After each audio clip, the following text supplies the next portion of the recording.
Hafiz Faikar Agung Ramadan atau lebih dikenal dengan panggilan Hafiz Alfonso atau Faikar adalah sarjana teknik informatika lulusan Universitas Diponegoro.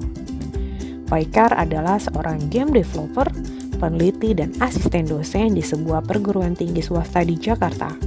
Pria yang fasih berbahasa Inggris ini pernah tinggal di Jepang selama 4 tahun dan terinspirasi oleh cerita-cerita anime Jepang seperti Satria Baja Hitam dan Power Ranger. Karya Faikar diantaranya adalah Renegade, Dead, Vandaria Grace, and Sydney Sword. Penghargaan yang pernah diraihnya yaitu sebagai The Best Writer pada tahun 2009. Sebagai dosen, Faikar yang sedang merampungan studi di program S2 Ilmu Komunikasi Universitas Indonesia ini beberapa kali mengikuti International Conference dengan topik mengenai games. Pada tahun 2018, Faikar menjadi pembicara dalam acara Global Game Jam di Jakarta.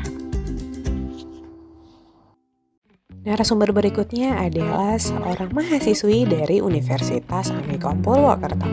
Fatki Saida merupakan seorang mahasiswi di Universitas Amikom Purwokerto yang memiliki hobi bermain games. Seperti apa pandangan Fatki Saida tentang stigma antisosial terhadap para gamers? Selamat pagi Mas Faikar dan Mbak Hida. Terima kasih karena sudah datang di acara BIN kali ini. Mas Faikar di sini adalah seorang sarjana teknik informatika lulusan Universitas Diponegoro yang berprofesi sebagai dosen komunikasi di perguruan tinggi swasta di Jakarta dan juga sebagai game player dan game developer. Saat ini Mas Faikar sedang merampungkan kuliah S2-nya di program Studi Ilmu Komunikasi di Universitas Indonesia. Dan Mbak Hida di sini merupakan salah satu mahasiswi di Universitas Amikom Purwokerto dan juga sebagai game player juga ya Mbak. Oke, Mas Faikar di sini. Tadi kan sudah menjelaskan tentang profesi Mas Faikar ya, sebagai game player juga dan game developer. Berarti Mas sebagai pemain ya Mas dan juga pembuat juga. Betul. Jadi kalau misal kita membuat sesuatu kan biasanya kita harus suka dong sama sesuatu itu, betul nggak sih? Oke. Kita nggak mungkin buat kue tapi kita nggak suka kue manis gitu loh. Iya. Nah, makanya saya tertarik ke game dev itu gara-gara sebelumnya saya menikmati banyak karakteristik game seperti itu. Karena Mas juga suka bermain game, otomatis jadi tertarik, wah gimana nih bikin kalau game. bikin sendiri ya. Betul. Dan kebetulan kan itu sesuai dengan program studi S1 saya, teknik informatika, jadi masih agak ada masih nyambung ya. Oke. Bicara tentang game online nih Mas, menurut Mas Faikar sendiri game online itu apa sih menurut pandangan Mas? Mau secara simpel apa mau secara?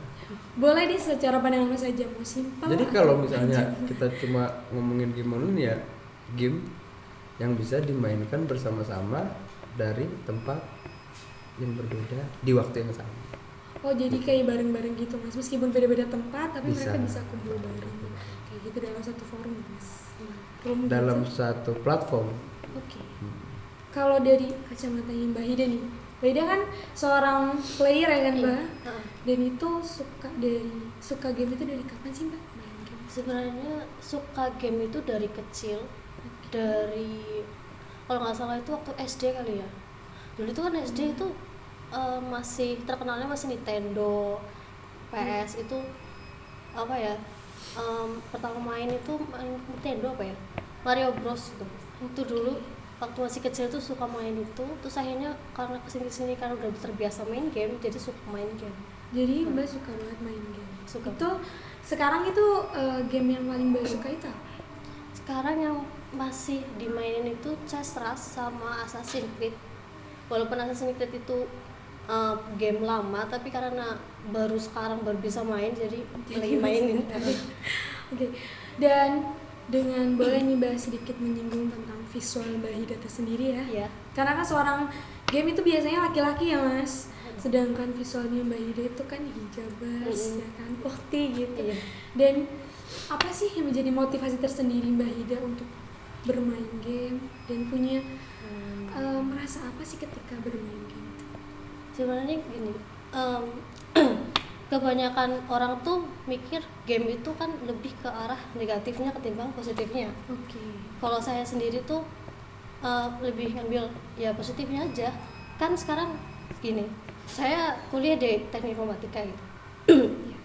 Di teknik informatika itu kita tuh kayak apa ya, ada mata kuliah semuanya ngoding gitu.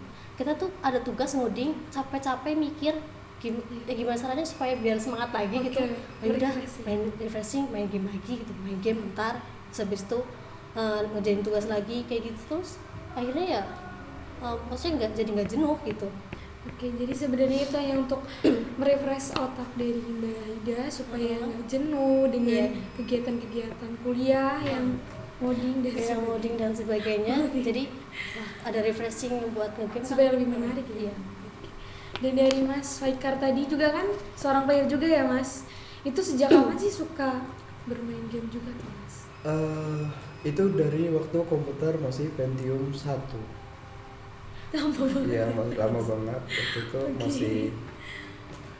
masih yang kalau kita nyalain tuh kita tinggal bikin mie goreng dulu terus kita makan habis baru komputernya nyala. Itu kalau nggak salah nama gamenya Chips Challenge, tahu nggak?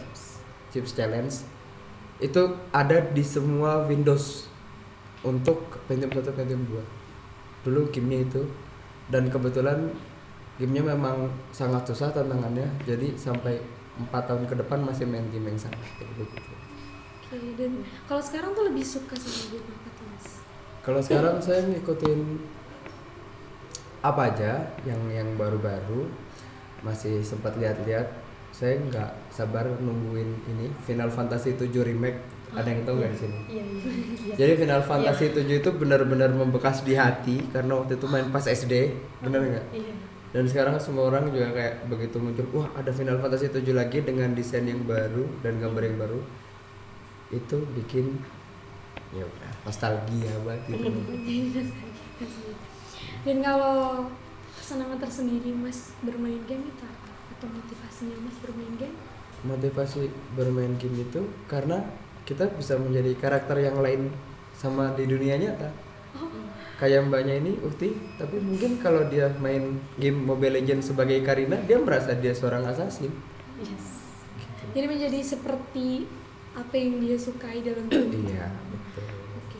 Berarti stigma mengenai seorang pemain game seperti yang saya dengar ya Mas, bahwa pemain game itu biasanya cenderung negatif. Ya Mas. Contohnya seperti dia itu menjadi seorang pendiam ataupun antisosial gitu. Dan menurut Mas Faikar sendiri tuh stigma seperti itu tuh benar atau seperti apa? Nah, jadi seperti ini. Kalau misal kita ngomongin antisosial nih yang pertama ya. Sekarang di sini ada yang gak main Mobile Legends gitu di antara teman-teman. Kamu main Mobile Legends? Saya sendiri enggak. Nah, di sendiri enggak ya. Tapi misalnya gini, kalau misal saya perhatikan ya di kampus saya S2 di UI atau misal di tempat saya ngajar nih, kantin. Ada sekelompok anak 5 orang nih.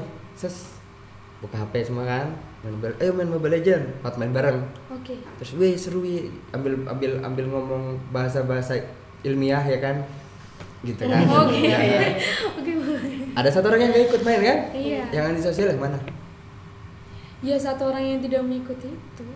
Berarti Karena mereka tidak bisa menyesuaikan dirinya dengan tidak bisa menyelesaikan dia dengan. Nah, jadi gini, dulu itu awalnya games itu diciptakan untuk orang-orang yang memang kerjanya ngoding. Bener mbaknya.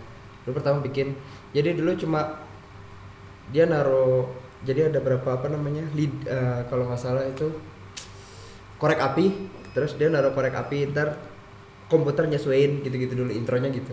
Terus lama-lama akhirnya dia jadi konsol, kita kenal dengan konsol kan ya, benar ya. Lama-lama jadi konsol, itu paling banyak maksimal yang main 2 orang. 2 player kan, settingnya cuma 2. Terus habis itu Nintendo 64 bikin bisa main 4 orang. Tapi begitu aja, tetap aja orang tuh mainnya sendiri-sendiri dulu.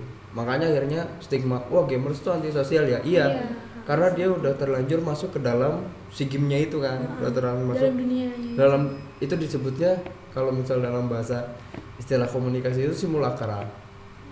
Jadi kita masuk ke dalam dunia simulasi. Simulacra ini pertama kali diperkenalkan itu waktu pertamanya ada Disneyland, tau nggak? Disneyland pernah dengar kan pasti kan? Dunia Disney itu. Begitu orang masuk ke sana, orang tuh ngerasa, wah saya berada di dunia Disney. Saya itu orang Disney juga. Nah, apalagi sekarang game dibuat semakin canggih dan semakin terlihat realitas atau VR. Nah, itu bikin orang benar-benar ngerasa, saya ini sekarang memang assassin. Woi, saya ini sekarang memang tukang bacok gitu. Dan lain sebagainya kan masuk bagian dia. Makanya akhirnya dia dikatakan antisosial intronya nih. Tapi setelah akhirnya ada game online, justru kita di sana bersosialisasi lagi dalam dunia realitas yang berbeda. Dalam dunia game itu ya. Iya, dalam realitas yang berbeda. Sebenarnya realitas sendiri itu apa sih gitu? Kan? Dia tetap bersosial. Justru kadang-kadang atau seringkali sih malah sekarang ini orang yang nggak main gamenya jadi nggak bisa ikut bersosial.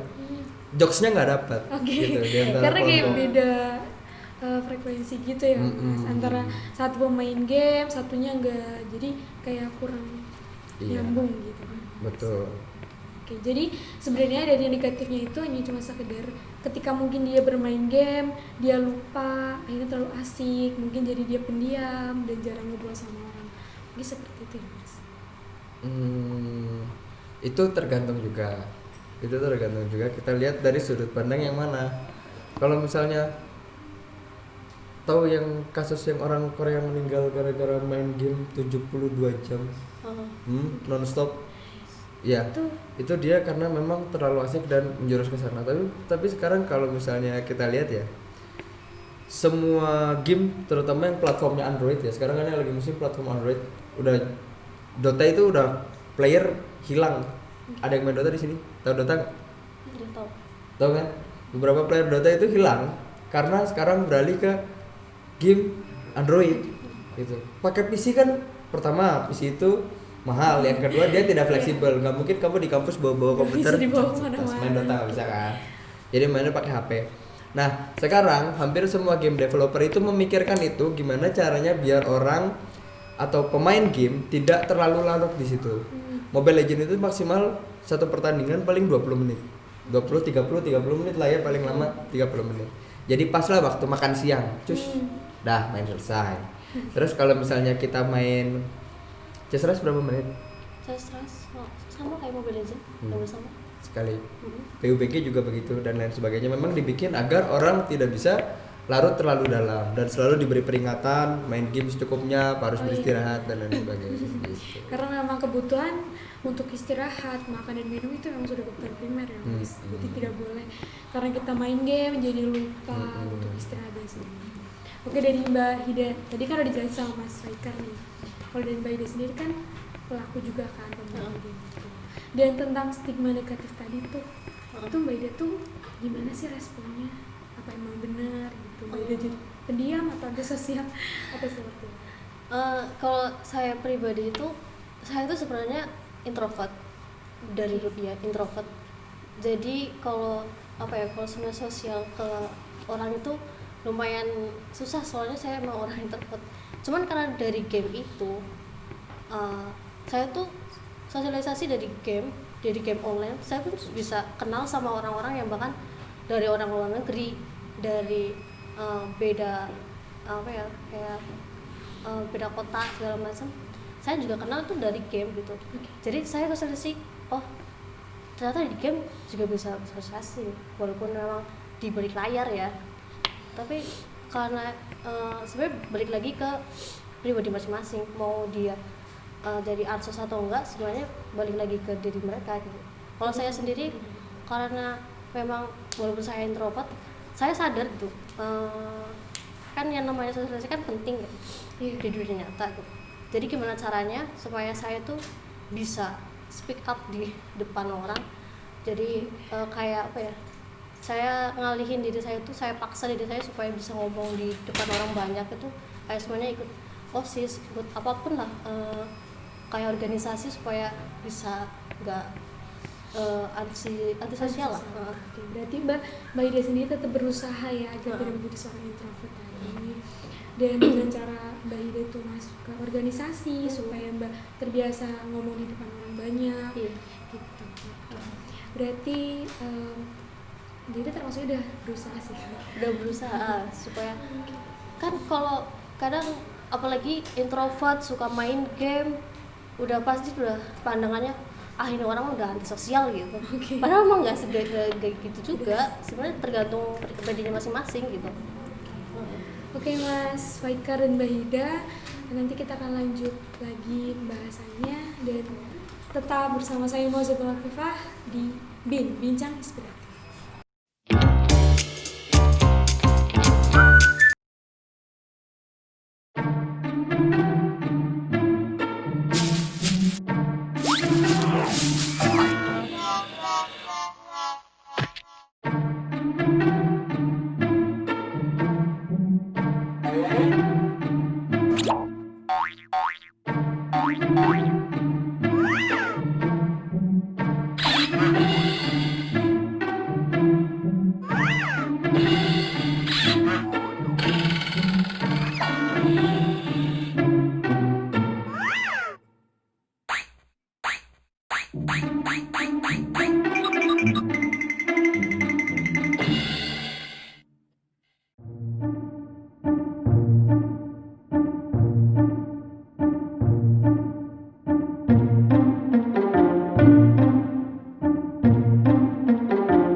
bersama saya Moza Ibnu Latifah dalam acara Bincang Inspiratif. Baik Mas Faikar dan Mbak Ida, saat ini saya ingin tahu nih tentang Mbak Ida kan seorang pro player main game. Dan dari yang saya baca bahwa ketika seorang menjadi pemain game, dia akan membuat identitas tersendiri dalam dunia virtual itu. Dan apa Mbak Ida melakukan itu dan menjadi seperti apa sih Mbak Ida dalam game itu? Kalau saya pribadi itu saya main game. Saya ada beberapa tergantung gamenya tertentu gitu. Saya tuh menawarkan identitas saya, di mana saya seorang perempuan tapi saya pakai karakter cowok. Jadi banyak tuh Soalnya ada beberapa game itu modelnya tuh apa ya, cowok yang gamer di situ itu kayak sekali ketemu sama cewek langsung tuh mereka kayak godain apa segala macam. Itu sebenarnya bikin risih gitu. Soalnya saya tuh main game ya cuma pengen main game gitu, bukan arahnya tuh kesana saya tuh enggak. Jadi sekedar hiburan. Jadi oh yaudahlah saya nyamanin jadi cowok, ya udah biar kayak dikira cowok aja gitu. Jadi Mbak membentuk identitas diri Mbak menjadi seorang laki-laki. Dan kalau boleh tahu karakter apa sih yang Mbak suka dalam game apa? Game ya, sebenarnya game banyak sih karakternya. Kalau saya tuh lebih ke apa ya, kalau di Mobile Legends itu karakter gimana, pokoknya yang di garis depan, pokoknya gimana caranya, pokoknya di garis depan, pokoknya istilahnya saya tuh yang paling barbar lah. Iya, pokoknya iya. Tapi kalau ada beberapa game yang emang mungkin saya lebih suka, oh itu saya lebih kayak lebih baik di belakang aja, kayak support aja tuh ada juga gitu. Lo tergantung gamenya aja sih. Oh jadi Mbak itu tidak kayak biasanya satu orang itu akan suka sama satu karakter, hanya satu. Iya. Tapi kalau Mbak itu Enggak. jadi semua itu ketika Mbak main game apa berarti Mbak suka dalam karakter itu. Ketika Mbak main game apa beda. Tergantung gamenya sih sebenarnya. Lebih nyamanan pakai karakter apa, jadi saya pakai karakter itu. Jadi biar nggak monoton aja gitu. Soalnya bosan juga pakai karakter itu aja. Jadi kayak oh cuman bisanya karakter ini doang gitu. Jadi saya pengen explore lah gitu, banyak karakter yang bisa saya mainin gitu. Berarti Mbak itu menemukan keasikan tersendiri dalam game itu karena apa ya? Sebenarnya di game itu kita tuh bisa komunikasi sama kayak tadi ya, saya bisa komunikasi sama orang-orang di luar sana gitu. Bahkan yang mungkin kalau semuanya saya cuma komunikasi di dunia nyata aja, belum tentu saya bisa komunikasi sama orang-orang di sana gitu. Jadi di sana tuh kayak saya belajar, oh saya ketemu nih sama orang Malaysia, sama orang Singapura, sama orang Jerman, Filipina segala macam gitu. Cara mereka main apa kayak oh kayak gini ya, ternyata seru gitu. Kayak saya bisa nemuin komunikasi di sana sama orang-orang luar negeri gitu. Iya sih. Berarti jadi kesimpulannya menurut saya bahwa dalam game itu pasti terjalin komunikasi ya Mas dan Mbak. Dan komunikasi itu bisa berupa interpersonal antar individu sama individu dan juga komunikasi antar budaya, karena tadi yang Mbak Ida bilang berbeda tempat tapi tetap bisa berkomunikasi. Menurut Mas Faikar nih, Mas juga pemain kan, dan Mas juga sedang merampungkan studinya di ilmu komunikasi. Jadi menurut kacamata komunikasi nih Mas, tentang komunikasi interpersonal dan komunikasi antar budaya dalam dunia game online itu menurut Mas seperti apa? Gini, sebenarnya ada satu lagi komunikasinya, interaksi manusia komputer atau IMK. Kamu ada nggak tahu ini? Ada. Jadi itu gimana caranya akhirnya player itu dapat berkomunikasi juga dengan si game itu sendiri gitu. Nah yang pertama kalau misalnya kita bahas dari interaksi apa tadi, antar personal. Iya, antar personal itu memang dari situ kita bisa lihat karakter orang yang berbeda-beda ya. Kita harus bisa mengikuti di sana, apalagi kalau misalnya game online-nya itu game MOBA. Itu kan kerja sama tim 5 lawan 5 orang biasanya. Kalau misalnya kita ngangkatin dari sini ya, itu random, orang yang nggak kita kenal semua. Dan itu bisa menang kalau kerjasamanya bagus. Untuk menciptakan kerjasama yang bagus, itu berarti kita harus mencoba komunikasi. Oke, Ya kan jadi betul kan. satu Nah, itu arah. anak kurang. Nah, di situ biasanya kekurangannya itu ada orang yang punya mental yang jelek. Seperti apa itu, Mas? Seperti gini contohnya.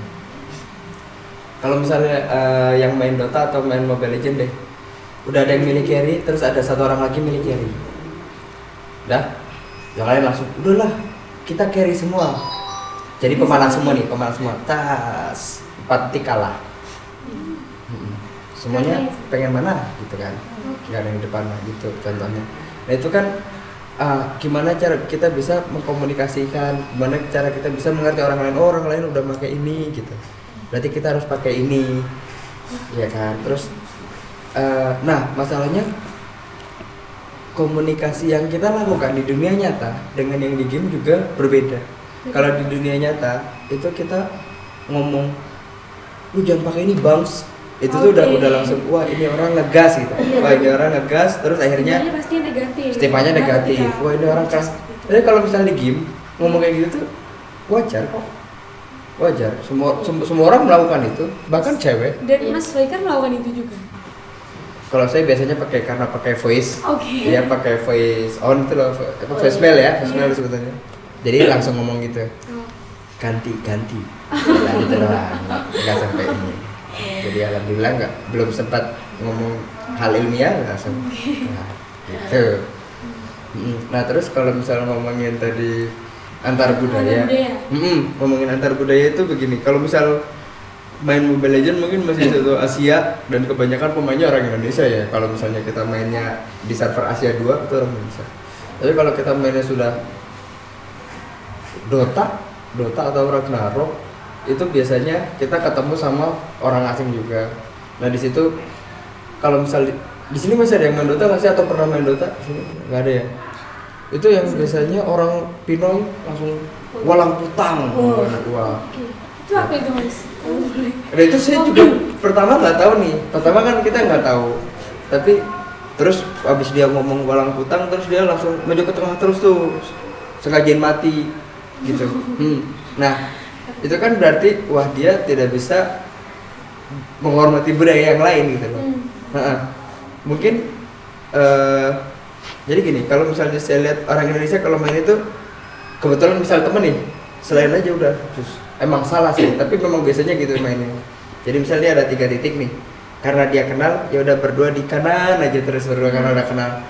Nah yang di tengah ini dia merasa dikucilkan kan. Iya. Nah, jadi dia langsung emosi dan mengungkapkan dengan bahasanya sendiri gitu. Terus apa sih sebutannya feeder ya, langsung nge-feed gitu. Berarti kalau dari kacamatanya Mas Faikar yang memang terjadi komunikasi ya Mas, interpersonal, antar budaya dan juga tadi yang satu lagi Mas, komunikasi. Interaksi manusia komputer. Oke. Anak manusia. Dan kalau dari Mas Faikar sendiri yang tentang identitas tadi itu, berarti Mas Faikar juga membuat identitas Pasti, baru dalam pasti. dunia virtual tadi, dan apakah menjadi sosok yang Mas idolakan dalam? Iya, saya dari dulu emang ingin terlahir sebagai wanita cantik kan ya. Jadi karakter saya selalu menjadi wanita yang moe dan memang saya juga bikin yang Mas saya noob, tolong bimbingannya dan lain sebagainya. Wah itu biasanya karakter itu dapat berkembang lebih cepat daripada yang lain karena sebagaimana kita ketahui pasti itu di anak emas kan ya. Iya nggak apa-apa nih pakai pedang saya, pakai gold saya dan lain sebagainya. Jadi kayak ditawarin malah. Ditawarin, terus ntar dia tiba-tiba ngajak teman, selamat, cowok. Jadi mau memakai karakter cewek karena ya ingin menang di Ingin situ. lebih cepat berkembang. Berdasarkan pengalaman kalau pakai karakter cewek dan dibuat moe dan komunikasinya juga cara cewek. Kalau MMORPG kan kita memang ngetik kan, ngetiknya itu bisa kita aduh aku takut tapi gitu. Kebayang gak sih muka kayak gini ngomongnya gitu di game kan nggak ada yang tahu ya. Iya gitu. Oke, berarti kalau dalam game itu kan kekuatan teks itu benar-benar Luar biasa. sangat luar biasa ya Mas. Berarti kalau boleh dijelasin nih dari kacamata Mbak Ida dulu boleh ya Mbak? Dalam teks itu kan jadi kunci dasar ya Mbak ketika main game. Kenapa sih dalam teks itu membuat kedekatan emosi itu jauh lebih dekat? Padahal kan mungkin Mbak Ida tuh kenal sama lawannya atau sama temennya, tapi ketika dia membantu Mbak dalam hal teks ataupun suara, Mbak merasa sangat dekat sama Mbak. Itu kenapa? Gimana ya? Kalau cuma teks itu kita tuh bisa merasa lebih dekat ya sama orang itu. Sebenarnya itu karena udah di dunia game gitu, kita tuh kayak nggak mandang siapapun dia gitu. Mau gimana pun, kalau emang dia baik ke kita, ya kita bakalan baik ke dia gitu. Kayak rasanya, oh kita bisa berteman di dunia game itu gitu. Ya walaupun itu cuman kayak chat-chatan doang sama cuman asal itu doang, tapi kayak ngerasa, oh ya aku merasa dekat sama Ada dia, kedekatan ada emosi. kedekatan emosi gitu. Walaupun cuma segitu doang ya. Tapi saya tuh merasa kalau kayak dunia game itu saya juga nggak mandang yang mau dia siapapun dia, kalau dia baik saya juga baik ke dia, kayak ada interaksi gitu. Kayak rasanya, oh dia baik ya gitu. Udah. Jadi benar-benar itu menjadi suatu kunci dasar dalam bermain game atau dalam dunia virtual itu ya. Desain teks itu seperti halnya kayak perilaku. Jadi dia tuh tanpa harus dia melakukan suatu sama kita, tapi lewat teks itu benar-benar berasa. Iya, walaupun mungkin kita nggak tahu itu di balik layar itu orangnya seperti apa ya, aslinya seperti apa. Tapi kalau kita lihat dari teksnya aja kayak, orangnya baik ya gitu. Oh iya bagus deh gitu. Tapi kadang kan ada juga di dunia nyata tuh orangnya pendiam, tapi pas lagi main game teksnya itu omongannya kasar gimana, kayak apaan sih nih anak gitu. Itu kayak rasanya ya kayak gimana ya, sampai kita upload sebuah kata-kata terus kata-kata itu kasar, pasti kita pandangannya pasti negatif kan. Iya. Hanya padahal itu cuma kata doang gitu. Padahal kita belum tentu tahu sebenarnya kenapa. Maksud dari Karena maksud dari kata itu itu kita belum tahu. Tapi tetap aja kalau kata kasar tetap kita mandangnya, oh ini orang itu negatif gitu. Cuman dari kata-kata doang ya. Oke, dari Mas Faikar sendiri nih sama kayak Mbak Ida, itu mengenai kunci Teks. ya dari teks itu. Jadi gini, sebenarnya yang bisa bikin kita dekat sama orang lain itu karena kita punya satu tantangan yang sama dan kita harus nyelesain tantangan itu bareng-bareng. Jadi Karena kedekatan. di sini ada ospek gitu nggak sih? Ospek nggak ada ya? Ada. Ospek, kenapa sih ospek itu bisa senior sama junior jadian atau teman sekelas jadi akhirnya pacaran jadian gitu? Oke. Kan waktu pas ospek itu kan kita punya misi yang sama ya kan ya, atau misal pas outbound deh kita punya misi yang sama kan, terus sok-sokan nolongin ya kan, yang cowok biasanya bawa pegang tangannya gitu kesempatan dan lain sebagainya, terus pakai aja dasi saya udah biar kamu gak dihukum wes, suka gitu kan ya. Nah di game itu terjadi hal yang sama. Game, kenapa kita senang main game atau kenapa game itu tercipta itu karena kita mendapatkan tantangan yang kalau kita nyelesain tantangan itu kita dapat tantangan lebih berat. Di game online itu kita punya rekan kan, punya rekanan ini untuk nyelesain tantangan yang sama. Jadi walaupun komunikasinya hanya lewat teks, tapi rasanya tuh kita seperti sudah komunikasi kayak pas tadi acara ospek dan outbound tadi gitu loh. Oh iya, kita harus menyelesaikan problem ini bersama-sama. Akhirnya muncullah rasa bonding atau saling terikat satu sama lain. Karena Gitu. dari- Dan terus om-om sama om-om. Padahal mereka nggak tahu ya Mas, Nggak kalau tahu. di baliknya tuh ternyata mungkin dia cewek ataupun dia cowok. Ataupun om-om sama Oke. om-om seperti yang tadi bilang. Iya. Karena emang hanya cuma sekedar teks ya Mas. Betul. Jadi Tapi nggak di karakter terlihat- itu kan dia bisa jadi siapa saja. Iya, seperti apa tadi yang saya bilang bahwa seseorang akan membuat identitas tersendiri dalam virtualnya berbeda dengan dunia nyata. Oke. Berarti kalau boleh tarik kesimpulan nih Mas, manfaat apa sih yang bisa diambil ketika Mas dan Mbak itu bermain game? Mbak Hida dulu boleh? Setelah Apa ya, sebenarnya game itu nggak semuanya itu negatif gitu. Sebenarnya bisa diambil juga positifnya, tergantung orangnya itu lebih arahnya ke positifnya atau negatifnya. Di situ juga, di game juga kita bisa komunikasi, bisa sebenarnya orang-orang yang main game itu sebenarnya bukan orang-orang yang antisosial, juga bukan, justru mereka malah bersosialisasi, malah bisa jadi sosialnya lebih luas kan, karena orang-orangnya kan nggak cuma itu aja. Ya cukup ya Mbak? Oke. Dan dari Mas Faikar sendiri boleh sedikit aja. yang saya rasakan gara-gara main game itu sih, kemampuan saya untuk problem solving lebih tinggi dari sebelum saya main game. Baik Mas Faikar dan Mbak Ida, terima kasih sudah datang di acara BIN Inspiratif kali ini. Dan dari hari ini saya mendapatkan ilmu yang bermanfaat, terutama dalam dunia game online. Karena menurut saya game online tadi tidak hanya memberikan dampak negatif, ada sisi kepositifan tersendiri. Contohnya dari dalam kacamata komunikasi, seperti komunikasi interpersonal dan juga komunikasi antar budaya. Baik pemirsa, sampai bertemu lagi di acara BIN Bincang Inspiratif bersama saya Moza Hikmatul Afifah. Selamat pagi.